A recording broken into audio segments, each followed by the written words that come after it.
Wow, thank you very much. Wow, it's great to see. I'm not like Mike. The last balloon I blew into killed the brother of the 3 daughters I have. So it's that'll take a second for the fucking idiots to work out. But no, it is great to be here. Thank you very much. It's nice to see a great turnout. And for those that don't know me, my name's Rob Brown. I'm married. Sorry, ladies. So if we're thinking of having you away with me after the show, better be able to keep your mouth shut. Don't want to go through that shit again. You're shaking your head, but you're shaking your head on the outside, but you're nodding on the inside. That's where nodding matters. No, I am very lucky. I am married. I'm married to an amazing woman. She's intelligent. She's smart. She's here.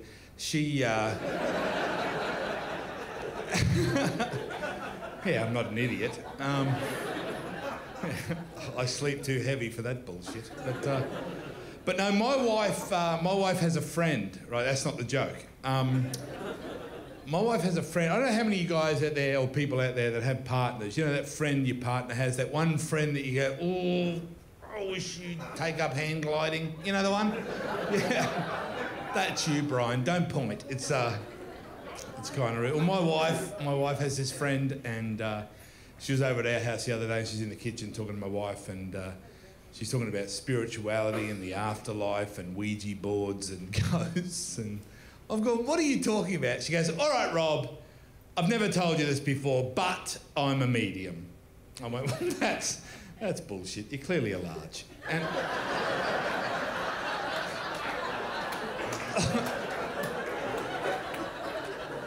I mean, who are you kidding? And she goes, oh, I knew you'd make a joke about it. I went, oh, you knew that? Oh. I said, well, did you hear that? Oh, Fatty over here is a psychic. It's And then I got half to lease the room, so I own the house. I pay the rent. I'm a dad. I'm a dad as well. I have 3 amazing children, 4 in total, and yeah, it changes. I have 3 children born in Ipswich and 1 in Logan. So yeah, so 3 are good fighters and 1 steals things. I'm not going to say which one. It's the black one. That's a joke. That's a joke. They're all black. No, they're not. No, the money would be handy, but they're not. I love a white crowd. It was funny to hear Mike doing impersonations of a Kiwi, because there's none fucking here. Thank God for that, which is rare for the Forest Lake Hotel. Oh, there is one. So they're white. You didn't notice them. Look, it is. This is the best job I've ever had. How many people here have got a job? Oh, small world. Small world. I've had real jobs, but this is what I love the most. There's nothing better for me than doing comedy. I've always enjoyed making people laugh. Even at school, I remember teachers saying to me, Rob, what you're saying is funny, but can you save it for after class? And I go, oh, no, because that'd stuff up the timing, right? Because it's all about timing. She was a geography teacher. She didn't understand. But this is the reality. Like, I would make my mates laugh, and then I would end up getting in trouble. So I'd bring joy to others and end up suffering. Who's that sound like? Correct. Jesus. Sounds like Jesus. I'm not Jesus, obviously. I'm real, right? But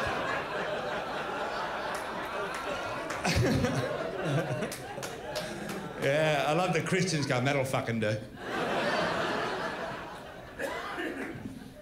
But I love it. I love making people laugh, and I'll give you an example of where I brought joy to others and I ended up suffering. When I was very young, when we were growing up, we were very poor. We didn't have a lot of money because that's what poor means. And my one day I'm outside playing with my sister, right, throwing rocks at her, and it's all right, she was throwing them back. It's not like she was in a wheelchair. It would have made her easier to hit, but she wasn't. So I've thrown this rock, and she's ducked, bitch, and I've smashed this car's windscreen. Now, I've gone to run for help, and thankfully this woman caught me, because apparently I was running the completely wrong way. Yeah, God knows where I would have ended up. Not at home where she took me, but she took me home. She told my mother what had happened. My mother sent me to my room to wait for my father. My father gets home from work/pub, and Mum tells him what happened. He comes in the room, he is livid, and he grabs me and he goes, I work all week at a job that I hate, so I can put food on the table and a roof over the head of this family. I've now got to pay for the windscreen in a car I don't even own. Do you have any idea what this means? Do you have any idea? I'm not getting a pony, am I? Now, when I regained consciousness, my sister was leaning there going, that was very funny. That was great. Even Dad laughed. Not straight away, obviously, but eventually. He'd been asleep a while. But it is great. It's great being a parent. I grew up in a different time. I grew up in the 70s, where transparent meant you could see through it. Not that your mum had a dick. Like it's you know, it's just a different time. I grew up in a different time, and we smacked our children. I smacked my children. I know there's some people there that go, Rob, I couldn't possibly smack my children. And to those people, I go, call me. I do bugger all during the day. I'll duck around and beat your kids. I don't mind. I don't mind. Because I'm frightened of getting that ADD. I thought that was a smart chick with big tits. It's not. They don't exist. That's a joke. Obviously, big tits exist. I'm not... That's why I have a wife. You see them? They're amazing. And anyway, you have... Oh, awkward. No, but I do. I do smack my children. I did, and I use. And if you're wondering, I use standard weapons. I'm Australian. I'm going to use the wooden spoon. Classic parenting tool. And where does that live? Second drawer down. Housing Commission rules. That's where it lives. That's where it lives. That's where it lives. The belt. I used to get that a lot. My father used to send me for it. He'd go and get my belt. So you go in the room and you just stuff around. You go, I can't find it. I've got Mum's pink fluffy slipper butt. That looks nasty.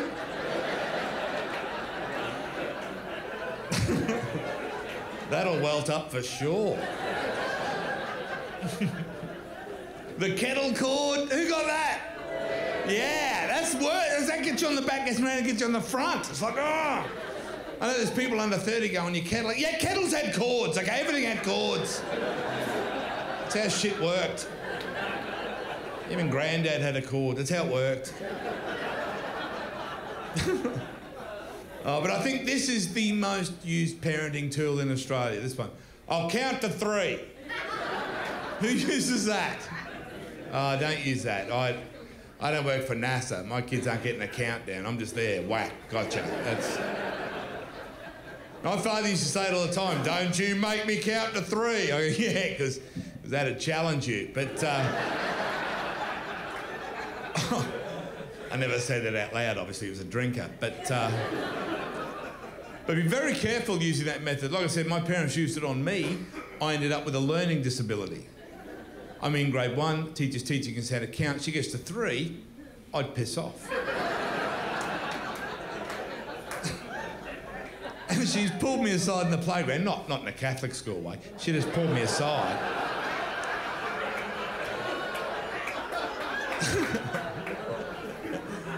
She said, Rob, you don't understand.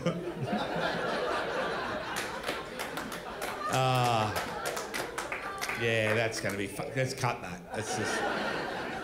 I'll film that later in the car park. It is exciting to be here. I have had jobs. I've had real jobs. I worked in Iraq for 18 months. True story. I was there as a single guy, which is a tough place to be. I was there every day. It's a blind date. Very weird. I went on that Islamic website, that cover your Facebook, and poked the chick on there and she blew up. It's weird. But I'll tell you, the one job that I had for probably the longest period of time was I worked in jail. I worked in prisons for just over 10 years. Started in juveniles and worked through to adult prisons. And it was a very weird place to work. And the scariest people I worked with were counsellors and psychologists. I know, they're weird. I had a counsellor say to me, she said, Rob, you know, when you hear these people's stories and you hear what they've come from and what they've had to endure throughout their lives, it's sometimes hard to identify who truly is the victim. And I went, yeah, my money's on the dead guy. That's just me. But I'll tell you a true story. I was working at Sir David Long's Correctional Centre. That prison doesn't even exist now. It's like a mythical place, like, I don't know, a place that doesn't exist. And there was a place called 6B, which was an intractables unit. These are prisoners who had been considered too dangerous to mix into the mainstream, so they were housed in a unit on their own. And I was looking after them this one day, and this young counsellor's come in, and she's about 23, and she's gone, I'm just here to check on Frank. And I went, well, what's going on? She said, oh, sorry. Frank's been doing an anger management course for the last 6 weeks, and I'm wondering if you've noticed any behavioural changes since he started the course. And I went, well, funny you should mention that, because just this morning, Frank and Spider were playing basketball, and Frank took a shot from what he believed was outside the three-point line. Now, this would usually result in a huge argument, flurry of punches, someone could be seriously injured. Not on this occasion. On this occasion, Frank and Spider went, listen, 1 point isn't changing my life or yours. We're both here for a long time, doing a long lagging, hugged, and went back to playing. And she went, really? And I went, fucking no. No, Frank's dead. And he deserved it. He was well inside that line. Thank you very much, guys. One more break left. Go and grab the beer.